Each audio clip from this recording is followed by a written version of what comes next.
और उलमाए ज़बील एहतराम मुअज़्ज़ज़ सामीन इकराम अस्सलामु अलैकुम व रहमतुल्लाहि तआला व बरकातुहू।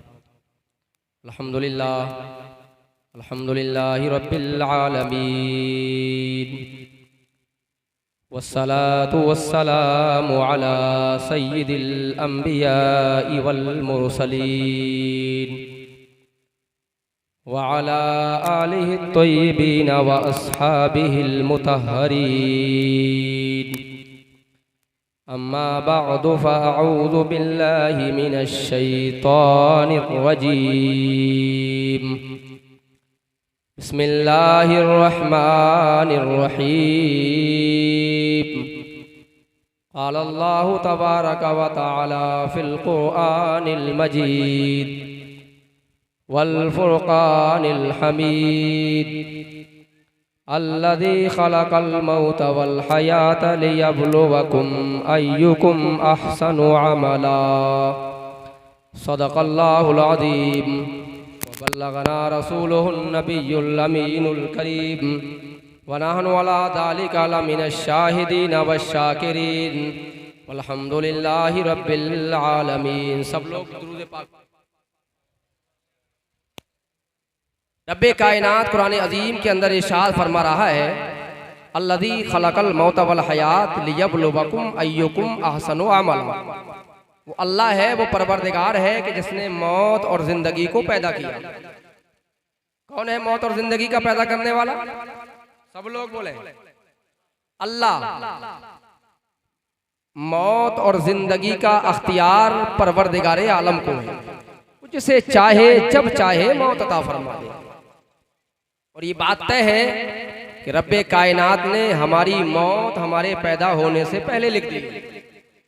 अब दुनिया में आने के बाद कोई किसी के मारने से मरेगा नहीं, कोई नहीं मरेगा। किसी भी चीज से मारा जाए, मगर जब तक मौत का वक्त नहीं आएगा इंसान मरने वाला नहीं है। कितने भी हीले बनाए, कोई बहाने बनाए, कितनी भी बर्छी और भाले चलाए, खंजर चलाए, तीरों की बरसात करे, मगर मौत जब ही आएगी जब परवरदिगारे आलम चाहे। ये बात भी सुन ले कि जब वो चाहेगा तो अगर तुम चाहो कि मैं एक कदम उठा लूं तो नहीं उठा सकते। एक सांस जो मेरे अंदर है वो बाहर आ जाए, नहीं आ सकती। एक सांस जो बाहर है वो अंदर चली जाए, नहीं हो सकता। क्योंकि अब मर्दी मौला है, परवरदिगार आलम की मर्जी है। अब तेरी मर्जी नहीं चलेगी, अब मौला की मर्जी चलेगी। जब तक तेरी चली, जब तक तूने चलाई, लेकिन अब अल्लाह की चलेगी। जब अल्लाह की चलती है तो फिर दुनिया वाले फेल हो जाते हैं, उनकी नहीं चला करती है। अब मौत का वक्त आ गया, अब तेरी चलेगी नहीं, अब उस परवरदिगार की चलेगी जिसने मौत को पैदा किया है, जिसने जिंदगी को पैदा किया है, उस अल्लाह की चलेगी। तो मौत और जिंदगी किसने पैदा की? अल्लाह ने। हमें मौत कौन देगा? जिंदगी कौन दे रहा है? खाना कौन खिला रहा है? पिला कौन रहा है?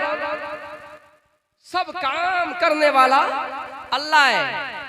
मेरे अजीज, जब इतना सब कुछ यकीन है कि अल्लाह है, तो फिर इस बात को क्यों भूल गए कि जब हम गलियों में टहल रहे हैं, अल्लाह खिला रहा है, तो अगर हम उसकी बारगाह में सजदा करने वाले बन जाएंगे तो क्यों नहीं खिलाएगा? जब आज खिला सकता है तो अल्लाह की शान है। वो माबूद है, वो खालिक है, वो मालिक है। उसने हर चीज को पैदा किया है, उसने रिस्क को मुकद्दर कर दिया है। उसने बता दिया मेरा बंदा कितना खाएगा, उसने मुकद्दर कर दिया तू खाने कितने जा रहा है, कितने दाने तेरे पेट में जाएंगे, कितने दाने तू खाने वाला है, कितना पैसा तुझे अता किया जाएगा, कितनी दौलत तुझे दी जाएगी, कैसा महल तुझे दिया जाएगा, कैसा मकान तुझे दिया जाएगा, कितनी जमीन तेरे नाम में आएगी, कितने बीघे का तू मालिक बनेगा, कितना सोना तेरे घर में आएगा, कितनी चांदी तेरे घर में आएगी, कितने पैसे का तू मालिक होगा, कैसी कैसी दौलत के अंबार तेरे घर में होंगे। रब्बे कदीर जानता है। जब अल्लाह जानता है तो इस बात को मानना पड़ेगा।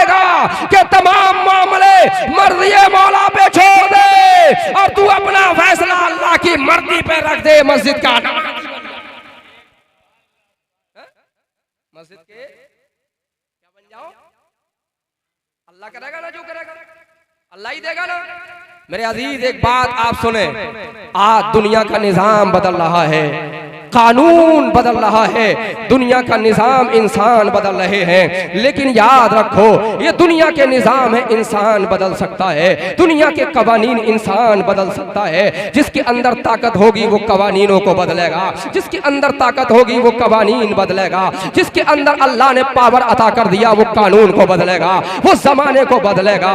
मगर याद रख ऐ मुसलमान, रब्बे कायनात ने तुझे ये पावर दिया है, तुझे ये इख्तियार अल्लाह ने अता कर दिया है, तुझे रब्बे कायनात ने ये ताकत अता की है कि तू जहां चाहे वहां दुनिया में निजाम कायम कर सकता है। अरे अल्लाह की दी हुई ताकत के जरिए इंसान दुनिया भी निजाम बदलेगा, दुनिया का निजाम बदलेगा, निजाम कायनात बदलेगा।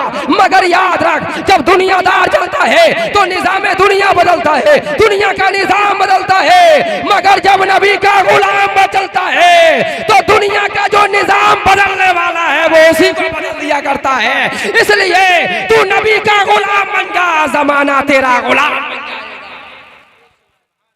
तू नबी का बन करके दिखा, जब तू नबी का बन जाएगा जमाना तेरा हो जाएगा। लेकिन आज कमी इस बात की है कि तू नबी का ना बन सका, तू मुस्तफ़ा जाने रहमत का ना हो सका, तू आमना के लाल का गुलाम ना बन सका। आज जो हमें देख रहा है मुसलमान कह रहा है, जो हमें देख रहा है नबी का गुलाम कह रहा है। आज गैर मुस्लिमों को देखो, वो जिधर जा रहे हैं टोपी और दाढ़ी वाले को देख करके मार रहे हैं, जुल्म और तशद्दुद को उस पर पहाड़ तोड़े जा रहे हैं। वजह क्या है? उन्हें मालूम है कि ये मुसलमान आ रहा है, उसे मालूम है कि नबी का गुलाम आ रहा है, उसे मालूम है कि ये मुस्तफ़ा का चाहने वाला है, उसे मालूम है कि ये आमना के लाल पर जान कुर्बान करने वाला है। मगर अफसोस कि मैं मुस्तफ़ा पर जान कुर्बान करने वाला ना बन सका, मैं आमना के लाल का दीवाना ना बन सका, मैं मुस्तफ़ा जाने रहमत का चाहने वाला ना बन सका। क्यों? जमाना तो देख कर कह रहा है कि ये नबी का गुलाम आ रहा है, ये मुस्तफ़ा का गुलाम आ रहा है, ये इस्लाम का मानने वाला आ रहा है, ये मुसलमान आ रहा है। मगर अगर मैं मुसलमान बन जाता, अगर तुम मुसलमान बन जाते तो जमाना आज भी शाहिद है कि 22,000 के नरगे में हुसैन इब्ने अली कहते कि तुम मुझे मार तो सकते हो मगर गर्दन झुका नहीं सकता, मैं अपनी जान दे तो सकता हूं मगर तुम्हारे सामने गर्दन झुकाने को नहीं। मेरे अजीजों, आज जमाना हमें मुसलमान कह रहा है, आज हम जमाने की नजरों में इसलिए जलील है कि हम मुसलमान हैं, मगर मरने के बाद हमारी लगेगी कब्र में कि हम मुसलमान नहीं हैं। हाँ, आज जमाना तुम्हें देख रहा है तो कह रहा है तुम मुसलमान हो। हमें आज जलील, जिल्लत और रुसवाई के जो सामने करना पड़ रहे हैं सिर्फ इस वजह से कि हम मुसलमान हैं। बड़ी अच्छी बात कही किसी अल्लाह वाले ने, और कुछ लोग होते हैं जो अल्लाह के महबूब बंदे होते हैं, बड़ी अच्छी अच्छी बात कह देते हैं। किसी इंसान ने कहा कि आज हम दुनिया में इसलिए मारे जा रहे हैं कि मुसलमान हैं। तवज्जो है आपकी मेरी तरफ? कहीं ऐसा तो नहीं उठता कर मेरी बात सुनते हो? अच्छा, मोहब्बत से सुनने तो मोहब्बत से बोले सुभान अल्लाह। एक बड़े अच्छे इंसान ने कहा कि हम दुनिया में इसलिए मारे जा रहे हैं कि हम मुसलमान हैं, और कब्र में इसलिए मारे जाएंगे कि हम मुसलमान नहीं। बज़ाहिर हम मुसलमान हैं लेकिन हमारे सीने में इस्लाम का दर्द नहीं है। और अगर ये मिसाल मैं आपको दूं तो अभी आपके सामने मिसाल है, कल आशूरा का दिन गुजरा है, मेले और ठेले बड़े शौक से लोग गए हैं, औरतों को ले चल, लौंडियों को, जवान जवान लड़कियों को, बेटियों को ले करके लोग मेले गए, है ना, मेले गए। हालांकि मेला ठेला ये सब जानते हैं आप, क्योंकि अगर मैं सारी बातें बताऊंगा तो सारी बातें इधर ही हो जाएंगी, मुझे जो मेन बात करना है वो चली जाएगी, तो आप जानते हैं ना। लेकिन सुनो, करबला की ताजदार सुभान अल्लाह, हुसैन इब्ने अली सुभान अल्लाह, फातिमा का चैन सुभान अल्लाह, अली का दुलारा सुभान अल्लाह। आज आशूरा के दिन हमने हुसैन के नाम पर मेले सजाए, ढोल ताशे नक्कारे बजाए। मगर याद रखो, कल का वो दिन था, आज से तकरीबन 1384 साल पहले करबला के रेगिस्तान पर हुसैन इब्ने अली इमाम हुसैन रदी अल्लाह ताला अन्हु अपने 72 जानिसारों के साथ करबला के मैदान में गए थे। 22,000 का लश्कर जर्रार यजीद ने भेजा था और यजीद ने 22,000 का लश्कर जर्रार इमाम पाक के सामने भेजा था। आज लोग मौत का नाम सुनकर के डर जाते हैं, जिसे सामने नजर आ जाए कि मैं मरने वाला हूं कांप जाता है, जिसको बीमारी पकड़ ले तो मरने के खौफ से लर्जा भर अंदाम हो जाता है, मरने के नाम से डरने लगता है। मगर याद कर हुसैन इब्ने अली को, करबला के तादार को याद कर। 22,000 का लश्कर जर्रार है, 72 की गिनती क्या होती है 22,000 के सामने। मगर मैं आपको जो दावत फिक्र देना चाहता हूं वो सुनते चलो मुसलमानों। ऐ नबी के गुलामों, मुस्तफा जाने रहमत के चाहने वालों, जरा सुनो और बड़े अच्छे अंदाज में सुनते चलिए और इस बात को सिर्फ कानों में नहीं बल्कि दिल के दरीचों में उतारिएगा कि कल 1384 साल पहले करबला के रेगिस्तान में, करबला के मैदान में 72 जानिसारों को लेकर हुसैन इब्ने अली गया था। नबी का लाडला गया था, फातिमा का चैन गया था, अली का शेर गया था। मौत सामने खड़ी है मगर कहा यही था। लोग कह रहे थे तुम जानते हो मुझे मैं कौन हूँ। इमाम पाक ने कहा तुम्हें मालूम है मेरा नसब क्या है, तुम्हें मालूम है मैं किसका लाडला हूँ, तुम्हें मालूम है मैं खातून जन्नत का बेटा हूँ, तुम जानते हो मैं अली का बेटा हूँ, तुम जानते हो मैं नवासे मुस्तफा हूँ। अपने मना की बता रहे हैं और कह रहे हैं अभी मान जाओ वक्त है, अभी मेरी खून के प्यासे ना बनो वक्त है, मुझे छोड़ दो। तो 72 नुफूस कुदसिया को ले जाने के बाद जिसमें औरतें भी हैं, बच्चे भी हैं, जवान भी हैं, छोटे छोटे बच्चे भी हैं, बच्चियां भी हैं, लेकिन करबला का तादार गया तो है। आज वो लोग जो मेले और ठेले में जाते हैं वो गौर से सुने, मेले में जाने वाले मेले में जाने वाले जरा गौर से सुनो, अपनी बेटियों को मेलों में ले जाने वाले सुने, अपने बेटों को मेलों में ले जाने वाले सुने, खुद मेले में जाने वाले सुने। करबला का तादार हुसैन इब्ने अली जब करबला के मैदान में पहुंचा है, करबला के मैदान में जाने के बाद जब लोगों ने कहा, अमर इब्ने साद के सिपाहियों ने उनसे कहा था ऐ हुसैन इब्ने अली तुम यजीद के हाथ में हाथ दे दो, तुम्हें माफ कर दिया जाएगा, तुम्हें छोड़ दिया जाएगा, तुम जहां जाओगे वहां जाने दिया जाएगा, तुम्हारे बच्चों का खून नहीं बहाया जाएगा, करबला की सरजमीन को तुम्हारे खून से रंगीन नहीं किया जाएगा। तुम हुसैन इब्ने अली हो हमें मालूम है, तुम आमना के लाल के नवासे हो हमें मालूम है, तुम फातिमा के जिगर के चैन हो हमें मालूम है, तुम सारी कायनात के इस वक्त मालिक व मुख्तार के नवासे हो हमें मालूम है। मगर मुतालबा एक ही है कि तुम यजीद की बैत कर लो। करबला के मैदान में हुसैन इब्ने अली ने कहा था ओ यजीदियो शामियो सुनो सुनो, तुम जो मुझसे ये मुतालबा कर रहे हो कि मैं यजीद की बैत कर लूं तो याद रखना तुम 22,000 नहीं अगर 1 करोड़ भी हो गए और हुसैन इब्ने अली तन्हा भी यही बोलेगा जो मक्का में बोला था वो करबला में बोलेगा, जो मदीने में बोला था वो करबला के रेगिस्तान में बोलेगा। मक्के में भी ये बोला था कि मैं बैत नहीं करूंगा यजीद की, और मदीने की गलियों में हुसैन ने कहा था मैं यजीद की बैत नहीं करूंगा। तो आज करबला के मैदान में भी अली का लाल बोलेगा मैं यजीद की बैत नहीं कर सकता। अल्लाह अकबर कबीरा। ऐ मुसलमानों, मेले मनाने वालों, मेले में जाने वालों, सुनो सुनो, क्या हजरत ज़ैनुल आबिदीन 72 लोगों को जो इमाम पाक लेकर के गए थे, अपने घर के 72 लोग थे और कुछ लोग वो थे जो रास्ते में आपके साथ हुए थे, जितने भी जानिसार थे, घर वाले थे। इमाम अली असगर रदी अल्लाह ताला अन्हु छोटी सी नन्ही सी जान है, इमाम पाक ने सबका नजराना पेश कर दिया रब की बारगाह में, सबको शहीद करा दिया रब के नाम पर, सबको परवरदिगारे आलम के दीन को बचाने के लिए कुर्बान कर दिया। लेकिन मेरे अजीजों सुनो सुनो, उसी करबला के मैदान से जो एक जान बच कर के आई थी उसी को ज़ैनुल आबिदीन कहा जाता है। 14 साल की उम्र है हजरत ज़ैनुल आबिदीन की। अल्लाह अकबर कबीरा। ये वो ज़ैनुल आबिदीन है कि जिसकी 14 साल उम्र है और खैमे से बैठ करके हजरत ज़ैनुल आबिदीन ने अब्बास अलंबरदार के बाजू कटते हुए देखे हैं। ये वो हजरत ज़ैनुल आबिदीन है कि जिसने अपने छोटे से भाई अली असगर के हल्का तीर देखा है। ये वो हजरत ज़ैनुल आबिदीन है कि जिसने अपने भाई कासिम के सर पर जनाबे वाला खंजरों के बार देखे हैं, जिसने हजरत अली अकबर के कलेजे कलेजे को कटते हुए देखा है। ये वो हजरत ज़ैनुल आबिदीन है, अल्लाहु अकबर कबीरा, कि जिसने 72 नुफूस कुदसिया को करबला के मैदान में ढेर होते हुए देखा है। आखिर में अपने वालिद बुजुर्गवार इमाम आजम, इमाम अपने वक्त का इमाम आजम, अपने वक्त का इमामुल मुत्तकीन, अपने वक्त का इमामुल वरा, अपने वक्त का जाहिदों का जाहिद, अपने वक्त का इमामुल ज़ुहदा, अपने वक्त का इमामुल तकवा, अपने वक्त का सारी दुनिया का सबसे बेहतर इंसान, करबला का ताजदार हुसैन इब्ने अली, जब करबला के मैदान में तलवार उठा करके गया है, करबला के मैदान में जब तलवार उठाई है हुसैन इब्ने अली ने, ए नबी के जरा गौर करते चलिएगा और ये फलसफाए मौतो हयात समझते चलिएगा। मौत किसे कहा जाता है, जिंदगी किसे कहा जाता है, मौत किस चीज का नाम है, जिंदगी किस चीज का नाम है, फना किसको कहा जाता है, बका किसको कहा जाता है। आज ये समझने की जरूरत है। जब करबला के मैदान में पहुंचा है नबी का लाडला, जब करबला के मैदान में पहुंचा है हुसैन इब्ने अली, तलवार उठाई है, सारे के सारे लोग जहां में शहादत नोश कर चुके हैं। बहन ज़ैनब की चीख निकल गई, भाईजान आप कहां जा रहे हैं। आंखों से आंसू निकलने लगे, मेरे भाई आप हमें छोड़ करके कहां जा रहे हैं।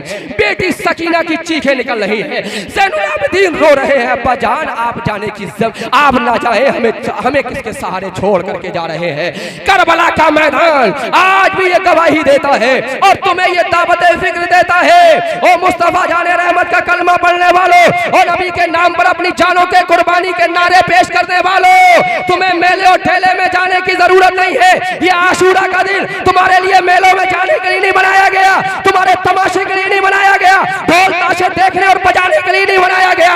आशूरा का दिन, शहादत हुसैन का दिन जो बनाया गया है वो इसलिए बनाया गया है तू अपने घर में रहे, अपने घर की औरतों से कह के अल्लाह की इबादत करना है, अल्लाह की बंदगी करना है, तस्बीह अल्लाह की पढ़ना है, बच्चों से कहे अल्लाह की तस्बीह बोलना है, बीबियों से कहे अल्लाह की तस्बीह बोलना है, बहन से कहे अल्लाह की तस्बीह बोलना है, बच्ची से कहो अल्लाह की तस्बीह बोलना है और खुद मस्जिद में अल्लाह की बंदगी कर और सबका नजराना पेश मुस्तफा जाने रहमत के मुस्तफा जाने रहमत के नवासे की बारगाह में कर दे।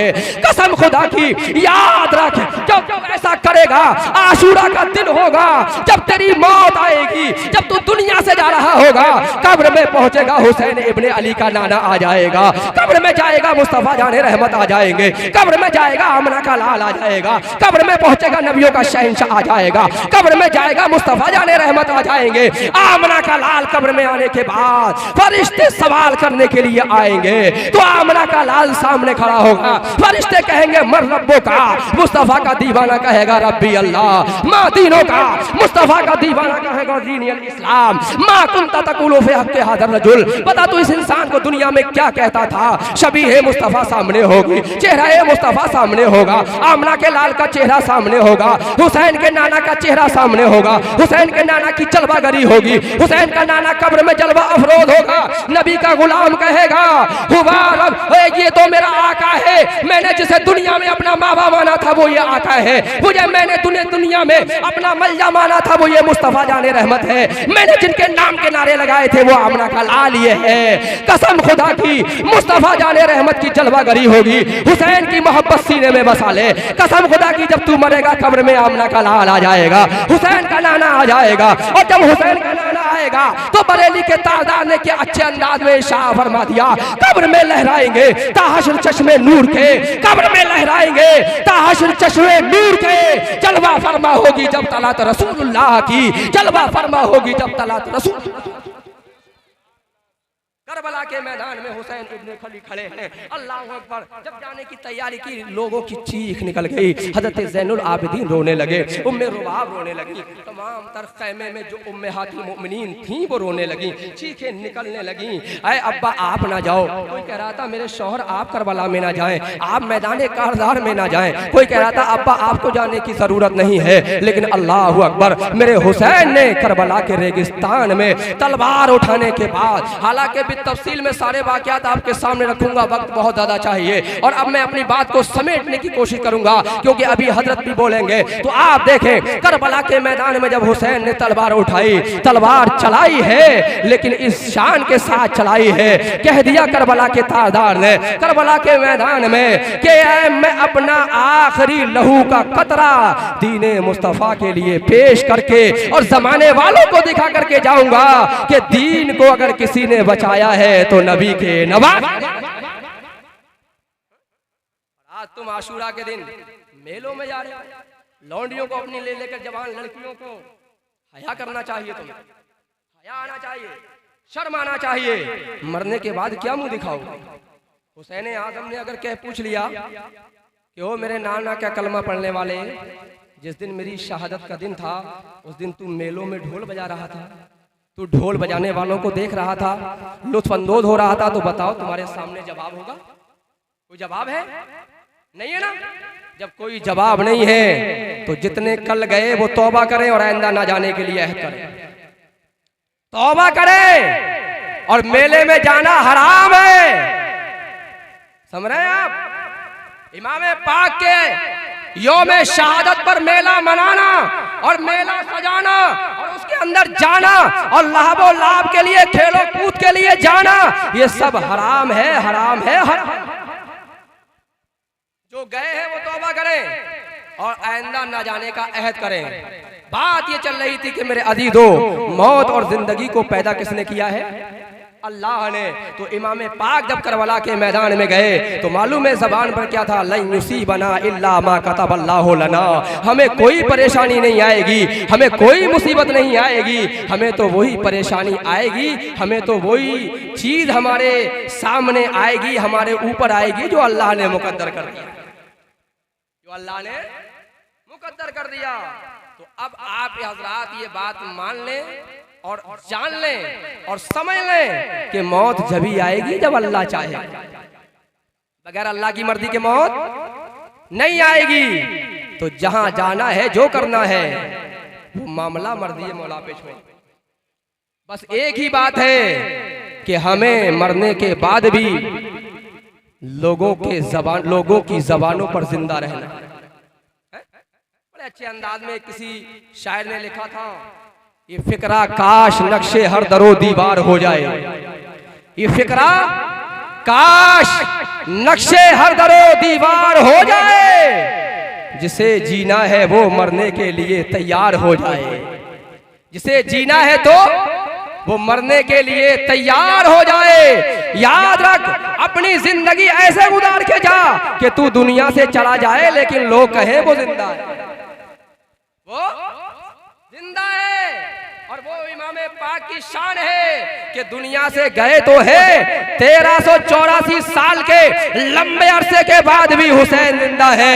यजीदियत का निशान मिट गया, यजीद मर गए, यजीदियत खत्म हो गई, लेकिन 1384 साल के बाद भी हुसैन जिंदा है, अली अकबर जिंदा है, अली अस्कर जिंदा है, मेरे नबी का खानदान। 1384 साल का लंबा अरसा गुजर गया और आज भी 10 मुहर्रम को ये पता चलता है कि जैसे वाक़या करबला कल हुआ। क्या है? ये हुसैन के जिंदा होने की पहचान है। आज हुसैन जिंदा है, हमारी जबानों पर हुसैन जिंदा है, हमारे दिल में हुसैन जिंदा है, बल्कि ये समझो कि हुसैन नाम हमारे ईमान का है। इसलिए शाह अस्त हुसैन, बादशाह अस्त हुसैन, दी अस्त हुसैन, दीने पना अस्त हुसैन, सरदाद नदाद दस्त दर दस्ते यजीद, हक्का के बिनाए लाइला कलमा तौहीद है तेरी शहादत है हुसैन, तू ना होता तो ना रह जाती सदाकत है हुसैन, तेरी कुर्बानी ने जिंदा कर दिया इस्लाम को, ये रहेगा ताअबद तेरी बदौलत है हुसैन। और हम आशिकाने हुसैन का ये हाल होना चाहिए कि 10 मुहर्रम को मेले और ठेले में नहीं जाना है, बल्कि अकीदा एक रखना है कि हाल कुछ भी हो मेरा पर अकीदा है यही, हाल कुछ भी हो मेरा पर अकीदा है यही, बख्शवाएगी मुझे तेरी मोहब्बत है हुसैन। तो मरना, अगर जीना है तो मरने को तैयार हो जाओ, मरना सबको है, दुनिया से जाना सबको है, और जब मरोगे तो काम वो करके जा मेरे अजीज के तू दुनिया से जाए तो लोग तेरा नाम लेते हो। ये दुनिया सब बेकार है, सब कुछ यहीं रह जाएगा। बस एक आखिरी बात सुन ले, अल्लाह के एक महबूब बंदे हजरत शेख सादी रहमतुल्लाह ताला अलैह ने अपनी मशहूर जमाना तसनीफ गुलसिता के अंदर कुछ अशार लिखे हैं। वो फरमाते हैं कि फरीदू बादशाह एक गुजरा है जो ईरान का बड़ा मशहूर बादशाह, हजरत तवज्जो चाहो, ईरान का बड़ा मशहूर बादशाह, मौत और जिंदगी समझना है, और आज दुनिया से ये समझ लो, आज हमारे ताऊ हाजी जी का 40वां हो रहा है, कल हमारा भी होगा, तुम्हारा भी होगा, सबका होगा। अब जिसका ना हो वो ना बोले, जिसका होना है वो बोले जरा सुभान अल्लाह। होगा सबका, मगर काम वो करके जाओ कि जैसे 1384 साल के बाद नामे हुसैन जिंदा है, अगर हजारों साल भी हो जाएं तो तुम्हारा नाम लोगों की जबान पर जिंदा है। शेख सादी फरमाते हैं वो नहीं मरता है, कितना ही बड़ा दौलतमंद हो, मर गया मिट गया तो मिट गया, मर गया, मगर जो इंसाफ करके दुनिया में जाता है, जब लोग उसका नाम लेते हैं तो समझ लो कि इंसाफ करने वाला मुंसिफ अभी जिंदा है। फरमाते हैं फरीदू बादशाह के महल की दीवार की ताक पर एक कुछ शेर लिखे हुए थे, और ये फरीदू बादशाह जो था वो मुल्क ईरान का बड़ा कदीम बादशाह गुजरा है। उसके दीवार पर लिखा हुआ था, जहां ए बरादर न मानत बकस, दिल अंदर जहां आफरी बंदोबस्त, मकुन तकिया पर मुल्क दुनिया पुष्ट के बिस्यार कश्चू तू परबरदो कुश्त, चू आहिंगे रफ्तन कुन जाने पाक जे पर तख्त मुर्दन चेबर। फरमाते ए भाई जहां है बरादर न मानत बकस, ए भाई ये दुनिया टिकने वाली चीज नहीं है, इसके चक्कर में मत पड़। ये मेरा वो मेरा हो रहा नहीं, ये मेरे अब्बा का है, वो मेरे दादा का, ये मेरा है, वो मेरा, ये जमीन मेरी, वो जमीन मेरी, ये महल मेरा, ये 2 मंजिल मेरा, वो जमीन मेरी। लेकिन उन्होंने क्या कहा, सब तेरा, खत्म, कुछ नहीं तेरा, कुछ नहीं। हज़रत मूसा अलैहिस्सलाम की बारगाह में 2 शख्स आए झगड़ा करते हुए, बोले हुजूर ये इंसान ये कह रहा है वो जमीन का टुकड़ा मेरा है, दूसरा कह रहा है मेरा है। दूसरे कुछ लोगों ने कहा बोले हुजूर इन दोनों की बात सुन ले और बता दे। हज़रत मूसा अलैहिस्सलाम ने कहा मैं इनकी बात को सुनूं, मैं उसी जमीन से पूछ लेता हूं किसकी है। सुभान अल्लाह। अरे मुझे इनसे पूछने की जरूरत नहीं है, अल्लाह ने तो हमें वो ताकत दी है कि हम उसी जमीन के हिस्से से पूछेंगे। हजरत मूसा नबीना अलैहिस्सलातु व तस्लीम उस जमीन के खित्ते पर गए, और जमीन के टुकड़े पर जाने के बाद गोया के जैसे आज के दौर में समझ लो 2 भाइयों में झगड़ा हो जाए, एक कहे कि ये जमीन मेरी है, दूसरा कहे ये प्लाट मेरा है। अब फैसला किसके पास जाएगा? गाँव के प्रधान जी के पास जाएगा, उनसे नहीं सुलझेगा तो फिर थाने में जाएगा, उनसे नहीं सुलझेगा तो फिर और बड़ी जहाँ जाएगा वहां जाएगा। लेकिन अल्लाह की शान देखो, अल्लाह ने अपने ऐसे बंदों को दुनिया में भेजा है कि जो फैसला करते हैं तो जमीन से पूछ लेते हैं तो किसकी। ये गए साथ ले गए, हज़रत मूसा अलैहिस्सलाम ने जाकर के जमीन के टुकड़े से कहा, ऐ जमीन का टुकड़ा, ऐ प्लाट तू बता तू किसका है, इसका या इसका है? तो जमीन से आवाज आई, ऐ मूसा अला नबीना अलैहिस्सलाम इन दोनों से कह दो न मैं इसकी हूं न मैं इसकी हूं, ये दोनों मेरे हैं, तैयारी करें।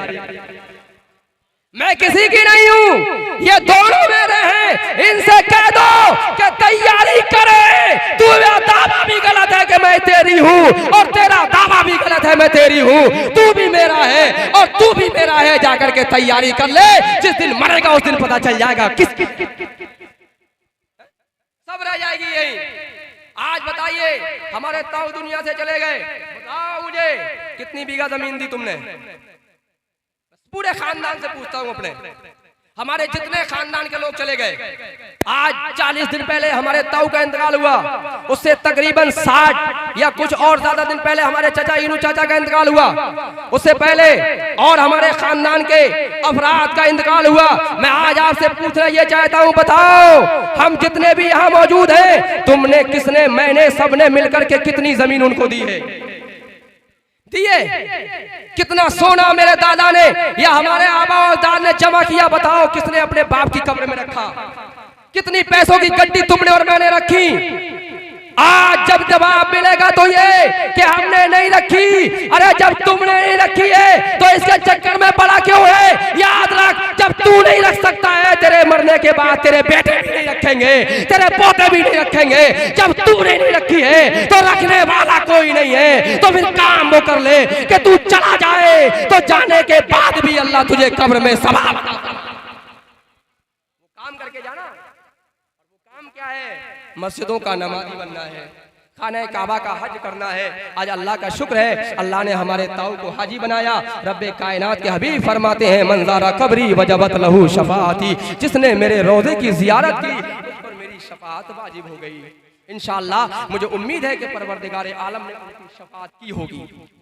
तो अब मरने के लिए तैयार हो जाओ। हज़रत शेख सादी फरमाते हैं, जहां ए बरादर न मानत बकस, दिल अंदर जहां आफरी बंदोबस्त। ए भाई दुनिया हमेशा रहने वाली नहीं है, इस पर भरोसा मत कर। दिल अंदर जहां आफरी बंदोबस्त, अगर तुझे दिल लगाना है तो दुनिया के पैदा करने वाले से लगा ले बस।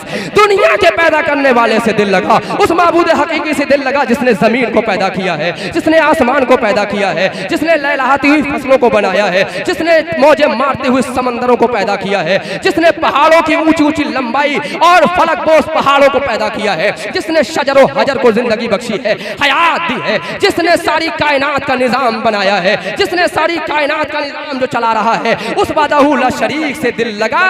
दिल लगाने की अगर कोई, दिल लगाने के लिए अगर कोई जात तुझे दी है तो उसने सिर्फ अपनी जात दी है कि तू दुनिया से दिल न लगा, दुनिया के पैदा करने वाले मकुन तो किया बर मुल्के दुनिया ओ पुष्ट। दुनिया और इसकी बादशाहत और इसके असासे पर कोई भरोसा मत कर, कोई भरोसा मत कर। या यूं कह लो कि जहां ये दुनिया और इसकी तमाम चीजों और इसकी हुकूमतों बादशाहत पर भरोसा मत कर। क्यों? वो इसलिए कि बिसियार कश्चू तू परवरदो कुश्त, कि तुझ जैसे न जाने कितने इसने पाले और मार डाले। तू किस खेत की मूली है? अरे तुझसे अच्छे अच्छे आए चले गए, पूरी दुनिया में हुकूमत करके चले गए, पूरी दुनिया के बादशाह बन करके चले गए। तेरे पास तो 10, 20, 50 बीघे है ज्यादा में ज्यादा, तू किस खेत की मूली है? अरे तुझे भी जाना है, तू भी चला जाएगा। हजरत शेख सादी ने कहा था कि तुझ जैसे न जाने कितने आए और आकर के इस दुनिया में चले गए। ये दुनिया है जिसने तुझ जैसों को पाला है और मौत के घाट उतार दिया है। मौत आ गई है तो फरमाते हैं आगे, जब दुनिया से जाने हैं तो वो काम करके जा कि तू दुनिया से जा रहा हो, लोग तेरे नाम के खुतबे पढ़ रहे हैं। तू दुनिया से जा रहा हो, लोग तेरे नाम को नेकी से ले रहे हो। फरमाया चू आएंगे रफ्तन कुनत जाने पाक, चे बरतख्त मुर्दन चे बर्रुए खाक। जब पाक जान बदन से निकलने का इरादा करे या दुनिया से जाने का इरादा करे, चे बरतख्त मुर्दन चे बर्रुए खाक, तो चाहे वो तख्ते शाही पर निकल जाए या फिर है ना, बराबर है। इसलिए कि 100 बीघे वाला भी उसी कब्र में रहेगा और रोड पर मरने वाला भी उसी कब्र में रहेगा। इसलिए ये दुनिया में है कि मेरी इतनी तेरी इतनी, मैं इतना बड़ा, मैं प्रधान, मैं ये मैं वो, ये सब दुनिया की झंझटें हैं। जैसे ही रूह निकलेगी तो दोनों बराबर हो जाओगे। याद रखना मेरे अजीजों, मरने से पहले वो काम करो कि मरने के बाद लोग तुम्हारा नाम लें, अच्छाई से नाम लें। आज माशाअल्लाह परवरदिगार आलम ने जिस हमारे ताऊ के 40वें में हमें बैठने और बोलने का मौका दिया, रब्बे कायनात से हम दुआ कर लें परवरदिगार आलम उनको जन्नत की बहार अता फरमाए। और परवरदिगार आलम हमको मरने से पहले रब्बे कायनात अपने हबीब सल्लल्लाहु ताला अलैहि वसल्लम की शफाअत का हकदार बना दे। इसलिए मेरे अजीजों, बात रब्बे कायनात ने फरमाया, अल्लज़ी खलक़ल मौत वल हयात लियब्लुवकुम अय्युकुम अहसनु अमला। वही परवरदिगार है, वो अल्लाह है कि जिसने मौत और जिंदगी को इसलिए पैदा किया ताकि जान ले कि तुम में कौन नेक अमल करता है और कौन बुरे अमल करता है। अच्छे अमल कीजिए, नमाज़ें पढ़िए, रोजा रखिए, नेक अमाल कीजिए। अच्छे काम अगर करोगे तो इंशाअल्लाह मरने के बाद जैसे ही कब्र में जाओगे, आमना के लाल कब्र में आ जाएंगे और फरिश्ते सवाल करेंगे तो आसानी के साथ सवाल करेंगे और हमारा ठिकाना जन्नत की बहारों में हो जाएगा। ये दुनिया सब बेकार है। आज इंसान दुनिया में जीता है तो 3 चीज़ों के लिए। बस 1 मिनट की बात, अपनी बात खत्म कर दूं। ये बात मुझे बताना है 3 चीज़ों के लिए। पहली बात कहता है कि यार मेरा लिबास बड़ा अच्छा हो, और एक ये कहता है कि मेरी नाक सबसे ऊंची होना चाहिए, और एक ये कि मेरा नाम बढ़िया होना चाहिए। 3 चीजों के लिए बहुत जीता है, लिबास बढ़िया, नाक ऊंची और नाम बढ़िया। लेकिन सुनो, जब मौत का फरिश्ता आता है ना तो सबसे पहले ये 3 चीजें छिनती हैं। हाँ, जब मरोगे तो तुम्हारा लिबास उतार लिया जाएगा, कितना भी कीमती लिबास क्यों ना हो, उसे उतारा जाएगा और कहा जाएगा जल्दी से कफन पहनाओ। ये नहीं कहा जाएगा पोशाक पहनाओ, मखमली लिबास पहनाओ, ये पहनाओ, वो पहना, क्या कहा जाएगा? भाई कफन पहना, सबसे पहले पता चला तेरा लिबास छिन गया। और दूसरी चीज, जब तू मरेगा तो अब लोग ही नहीं कहेंगे ये फला सेठ साहब है, ये प्रधान जी साहब है, और ये एमएलए है, ये एमपी है, ये मंत्री है, मुख्यमंत्री है, ये वो है, ये वो है, ये 100 बीघे वाले, 100 बीघे वाले, 50 बीघे वाले। नहीं, जनाजा तैयार हो गए, पता चला कि तेरी पोशाक इसके लिए मत जी, ये बेकार है, मिट जाएगी। नाम के लिए ना जी, छिन जाएगा, मिट जाएगा। और नाक के लिए भी मत जी। ये उलमा की जमात मौजूद है। जब सबसे पहले कब्र में इंसान जाएगा तो जिस्म का जो हिस्सा गलेगा, जिसे सबसे पहले कीड़े खाएंगे, उसी को नाक कहा जाता है। सबसे पहले कीड़े तुम्हारी नाक को खाएंगे। इसलिए मेरे अजीजों, क्योंकि बात बड़ी लंबी होती चली जा रही है और मैं अब लंबी नहीं करूंगा क्योंकि अभी हजरत को बोलना है। बहरहाल मेरे अजीजों, ये 3 चीजें हैं, इसके लिए इंसान जीता है, लिहाजा इसको दहम कर दो, मिटा दो। और जब तुम इन सबको मिटा दोगे तो झुक जाओगे, और जो झुक जाता है तो अल्लाह उसे आसमान की बुलंद मन तवाज़ा लिल्लाह फ़क़द रफ़अहुल्लाह। जो अल्लाह के लिए झुक जाता है, जो इनकी तवाज़ो इंकिसारी करता है, तो अल्लाह उसे बुलंदियां अता फरमा दिया करता है। और तू अगर अकल कर चलेगा, मेरा नाम ऊंचा, मेरी नाक ऊंची, मेरा लिबास अच्छा, तो एक दिन वो आएगा, तू घुसता चला जाएगा, मिटता चला जाएगा, और इतना घुसेगा तेरा कोई नाम लेने वाला बाकी नहीं रहेगा। और जब तू दबेगा, लचेगा, तो अल्लाह तुझे इतना बुलंद कर देगा कि तेरा नाम लोग लेंगे। हुसैन आदम ने करबला के मैदान में तवाज़ो की थी, इनकिसारी की थी, आखिरी वक्त में अल्लाह का सजदा किया था। अल्लाह ने इतनी बुलंदी अता फरमाई कि 1384 साल के बाद भी रत्ना में इमाम पाक का नाम लिया जा रहा है। हुसैन जिंदाबाद के नाम के नारे लगा जा रहे हैं। करबला के ताजदार जिंदाबाद के नाम के नारों से सारा जहान गूंज रहा है। हुसैन जिंदाबाद, मुसलमान जिंदाबाद, इस्लाम पाइंदाबाद। अक़ूलु क़ौली हाज़ा व अतूबु इलैहि व लकुम व लिसाइरिल मुमिनीन। अस्सलामु अलैकुम व रहमतुल्लाह।